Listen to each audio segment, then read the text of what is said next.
Hello, my friends, and welcome back to Storyriem. I'm so happy you're here with me today. Before we begin, if you enjoy learning English through true stories from history, I'd love to invite you to subscribe to the channel. Storyriem is still growing, and every new subscriber helps me create more stories like this for you. Thank you so much for your support. It truly means a lot. Now, let me tell you about a boy who had almost nothing. No money, no home, sometimes not even enough food to eat. Yet this same boy would grow up to become one of the most famous entertainers the world has ever known. His name was Charlie Chaplin. How did a poor child, forgotten on the streets of London, become a legend whose films still make millions of people laugh and cry more than a century later?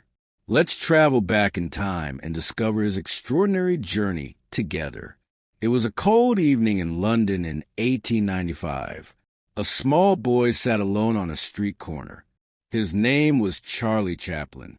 He was only 6 years old. He was hungry. He was cold. His clothes were old and dirty. Charlie watched people walk past him, but no one looked his way. Nobody stopped. Nobody offered to help. Charlie's life had been difficult from the very beginning. His father left the family when Charlie was still very young. His mother, Hannah, did everything she could to care for Charlie and his older brother, Sidney. She was a singer who performed in small theaters, but she earned very little money. Sometimes she could not find work at all. Then tragedy struck. Hannah became seriously ill, and she lost her singing voice. Without her voice, she could no longer perform. Without work, there was no money. The family fell deeper into poverty. They moved from one place to another, and sometimes they had nowhere to live at all. On those nights, they slept on the streets. Charlie was always hungry. He wore the same worn-out clothes every day. Other children laughed at him. He felt embarrassed. He felt lonely. When Charlie was 7 years old, something even more heartbreaking happened. His mother's illness became so severe that she could no longer think clearly. She was taken to a hospital, leaving Charlie and Sidney with no parents to care for them. The two brothers were sent to a workhouse. A workhouse was a place where poor children lived and worked. It was a harsh place.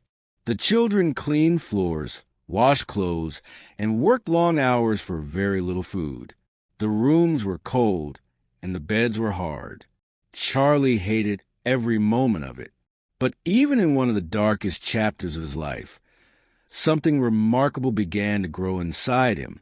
After performance, Max Sennett walked over to Charlie with a smile. "I make comedy films," he said, "and I want you to be in them. I'll pay you $150 a week."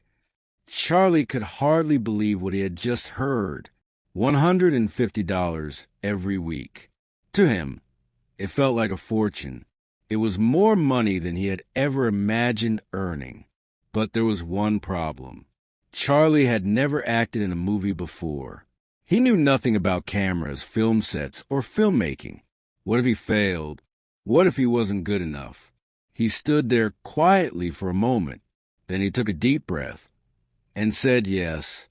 In January 1914, Charlie arrived at Keystone Studios in Los Angeles, California. It was his very first day in the movie business. Everything around him felt new. Cameras stood on large wooden tripods. Bright lights filled the studio. Actors hurried from one set to another. Everyone seemed to know exactly what they were doing. Everyone except Charlie. His first few films were disappointing. Acting for the camera was completely different from acting on a theater stage. On stage, every movement had to be big enough for people in the back row to see. But a camera could capture even the smallest expression. Charlie had to forget many of the things he had learned and teach himself a whole new way of performing. At first, the directors told him exactly what to do. Stand here. Walk over there. Now fall. Charlie followed the instructions, but something didn't feel right. He didn't want to copy someone else's ideas. He wanted to create something original.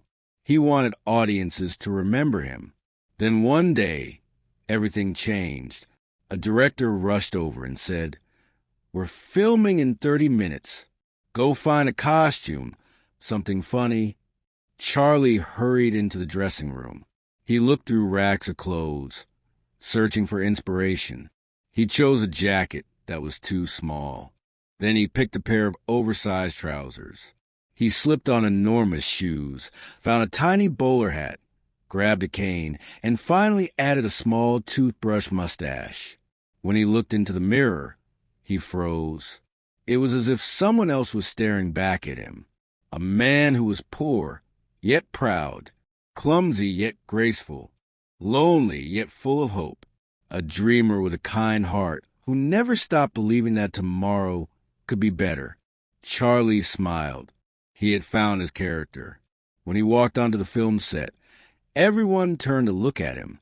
For a brief moment, there was complete silence. Then the room burst into laughter. The costume was perfect. That day, the Tramp was born. It was a character that would make Charlie Chaplin one of the most recognizable people on earth. The Tramp owned almost nothing. He wore worn-out clothes. He had empty pockets.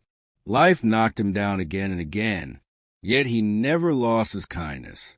He helped strangers. He stood up to bullies. He fell in love. He made people laugh. And sometimes he made them cry. Audiences around the world saw a little of themselves in him. Everyone knows what it feels like to struggle. Everyone knows what it feels like to be overlooked. But like the Tramp, people keep moving forward. No matter how difficult life became, the Tramp never stopped walking. And that simple message gave millions of people hope. About a year later, Charlie was sitting in his small apartment in Los Angeles when another letter arrived. It was from a major movie studio. They wanted him to make films for them. Their offer was almost impossible to believe. $1,250 every week, plus a bonus. Charlie read the number again. Just 1 year earlier, he had been thrilled to earn $150 a week. Now his life had changed beyond anything he had ever imagined. He signed the contract. From that moment on, Charlie grew faster than anyone expected. Every new film was better than the last. Soon, he wasn't just acting anymore. He began directing his own movies. He chose the stories. He selected the actors. He decided how every scene should look and feel. Little by little, Charlie stopped being simply a performer. He became a true filmmaker. His popularity exploded. Long lines formed outside movie theaters wherever his films were shown. Children adored him. Adults admired him. Rich and poor laughed together at the same jokes. Before long, Charlie Chaplin had become the biggest movie star in the world. But success alone wasn't enough for him. He wanted his films to leave something behind after the laughter ended. He wanted people to feel something. So he began mixing comedy with deep emotion. The Tramp was still funny, but now audiences also saw his loneliness, his love, his heartbreak, and his hope. In 1921, Charlie released a kid. The story followed the Tramp as he found an abandoned little boy and raised him as his own son. The film made audiences laugh.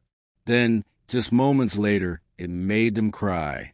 It was one of the first movies in history to blend comedy and emotion so beautifully. People everywhere fell in love with it. The kid became a huge success and proved that Charlie Chaplin wasn't just making funny movies anymore. He was creating timeless stories that would touch people's hearts for generations. Charlie was no longer just a movie star. He had become a legend. But with great success came new challenges. On a bright morning in 1919, Charlie sat around a table in Hollywood with three of the biggest names in the film industry: Douglas Fairbanks, Mary Pickford, and D.W. Griffith. Together, they made a bold decision that would change the future of filmmaking. They created their own movie studio and called it United Artists.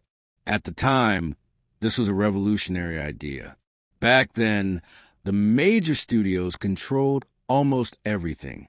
They decided what films would be made, how much money would be spent, and even what actors could do. Charlie wanted something different. He wanted the freedom to tell the stories he believed in. Now, he finally had that freedom. He and his partners could make the films they wanted, take the time they needed, and create movies that were true works of art, not just entertainment. For Charlie, it was a dream come true, and he made the most of it. In 1925, he released The Gold Rush, a film that took more than a year to complete. In the story, the tramp travels to the frozen wilderness of Alaska in search of gold. Instead, he finds freezing temperatures, hunger, loneliness, and constant danger. One unforgettable scene shows the tramp so hungry that he cooks his own shoe and eats it as if it were a delicious meal. Audiences couldn't stop laughing, but at the same time, they could feel his suffering. That was Charlie's gift. He could make people laugh while quietly touching their hearts. The Gold Rush became one of the greatest films ever made. Then, in 1931, Charlie created another masterpiece, City Lights. By then, the world of cinema had changed. Movies could finally speak. Actors had voices. Songs filled the theaters. But Charlie chose to do something almost everyone thought was impossible. He made another silent film. He believed that a person's face, body, and emotions could say far more than words ever could. And once again, he proved everyone wrong. City Lights had almost no dialogue, yet audiences around the world laughed, cried, and fell in love with its story. By this time, Charlie had achieved everything he had once dreamed about. He was one of the richest and most successful entertainers in the world. He owned his own studio. He controlled every part of his work. The little boy who had once slept on the streets of London now had complete creative freedom. But history was changing, and soon Charlie would face the greatest challenge of his life. In 1940, he began working on a film unlike anything he had made before. It was called The Great Dictator. The story boldly mocked a cruel dictator who looked remarkably like Adolf Hitler. Making this film was incredibly risky. At that time, America had not yet entered the Second World War, and many powerful people warned Charlie not to make it. They believed it was too political. They feared it would create controversy. But Charlie refused to stay silent. He believed that some things were simply too important to ignore. In the film, he played two completely different characters. One was a kind Jewish barber, gentle and humble, much like the tramp. The other was a ruthless dictator hungry for power. At the end of the film, the barber delivers one of the most powerful speeches in movie history, a heartfelt message about freedom, peace, kindness, and the importance of our shared humanity. When The Great Dictator was released, audiences loved it, but not everyone celebrated. The film earned Charlie millions of admirers, but also created many powerful enemies. Some people accused him of being a communist. Others claimed he was un-American. Newspapers attacked him. The U.S. government began investigating him, searching for reasons to damage his reputation. For Charlie, it was the beginning of a painful chapter. Then, in 1952, everything changed. Charlie traveled to Europe for what he believed would be a short visit. But while he was away, the American government canceled his visa. He was told he could not return unless he answered questions about his political beliefs. Charlie was devastated. America had been his home for 40 years. It was where he had built his career. It was where he had created his greatest films. Now, suddenly, he was no longer welcome. Deeply hurt, Charlie made a difficult decision. He would never live in America again. Instead, he settled in Switzerland with his wife, Una, and their children. Although he continued making films in Europe, something was missing. He missed Hollywood. He missed the friends who had shared his journey. He missed the place where an unknown boy from London had become Charlie Chaplin. 20 years passed. Then, in April 1972, something extraordinary happened. The Academy Awards invited Charlie back to America to receive a special Oscar honoring his lifetime contribution to cinema. Charlie was now 83 years old. As he slowly walked onto the stage, the audience rose to their feet. The applause seemed endless. For more than 12 minutes, people clapped, cheered, and many wiped tears from their eyes. It was one of the longest standing ovations in Academy Awards history. Charlie smiled warmly. When the applause finally became quiet, he simply said, "Thank you. Thank you so much." Those few words carried a lifetime of emotion. It was more than an award. It was forgiveness. It was respect. And it was a welcome home. The world remembered why it had fallen in love with Charlie Chaplin. People remembered the tramp. They remembered the laughter. They remembered the hope. For one beautiful evening, politics disappeared, and only gratitude remained.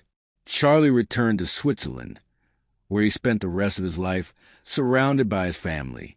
He found peace. He found happiness. And he carried with him the memories of an extraordinary journey. On Christmas Day in 1977, Charlie Chaplin passed away at the age of 88. The world mourned the loss of a true legend. Newspapers across the globe honored his life. People watched his films once again, laughing and crying just as audiences had done for generations. Charlie left behind something far greater than fame. He left behind stories that still touch millions of hearts. He left behind the Tramp, one of the most beloved characters ever created. And he left behind a timeless reminder that greatness does not depend on where you begin. Charlie Chaplin's life teaches us that even if you are born into poverty, even if life seems unfair, and even if the world tells you that your dreams are impossible, you should never stop believing in yourself. Hard work, courage, kindness, and perseverance can take you farther than you ever imagined. A hungry little boy sitting alone on the streets of London grew up to make the whole world smile. From silent films to everlasting fame, Charlie Chaplin walked a remarkable path. He walked it with courage. He walked it with kindness. He walked it with laughter. Just like the Tramp, always moving forward, always hopeful, and always wonderfully human. Thank you so much for spending this time with me. If you enjoyed this story, please leave a like and subscribe to Storyriem for more inspiring historical stories that help you learn English naturally. And now I'd love to hear from you. Which historical figure should we explore next? And where in the world are you watching from? Thank you for being here. I'll see you in the next story, my friends.